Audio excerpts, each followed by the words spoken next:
దాకనే ప్రస్తావించాం. మమతా బెనర్జీ నాటకాలు ఆడుతోంది, డాక్యుమెంట్లు తీసుకెళ్ళడానికే వచ్చింది అక్కడ అన్నటువంటి విషయం. ఇప్పుడు ఎన్ఫోర్స్మెంట్ డైరెక్టరేట్ ఆ వ్యాఖ్యలే చేసింది. ఆ సంస్థ డైరెక్టర్ ప్రతీక్ జైన్ నివాసంలో ఐపాక్కి సంబంధించినటువంటి డైరెక్టర్ ప్రతీక్ జైన్ నివాసంలో దాడులు చేస్తున్న సమయంలో ముఖ్యమంత్రి మమతా బెనర్జీ ఆ ఇంట్లో ప్రవేశించారని, ఎలక్ట్రానిక్ పరికరాలు, పలు దస్త్రాలు సహా కీలక ఆధారాలను తీసుకెళ్లిపోయారని చెప్పుకొచ్చింది.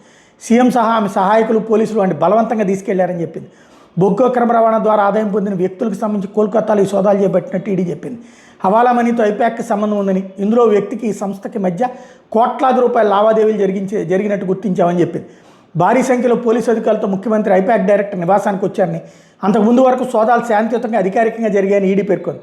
సాధారణ ప్రక్రియలో భాగంగానే ఈ సోదాలు జరిగాయని, ఏ రాజకీయ పార్టీ ఏ ఎన్నికలకు లక్ష్యంగా చేసుకుని వీటిని చేపట్టలేదని ఈడీ స్పష్టం చేసింది.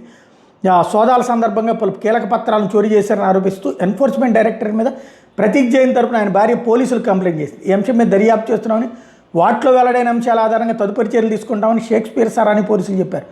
ఇదిలా ఉంటే తృణమూల్ కాంగ్రెస్కి రాజకీయ కన్సల్టెన్సీగా ఉన్న ఐపాక్ ఆ పార్టీకి ఐటీ మీడియా కార్యకలాపాలు కూడా నిర్వహిస్తున్నటువంటి అంశమే ఇక్కడ గుర్తుపెట్టుకోదగ్గది.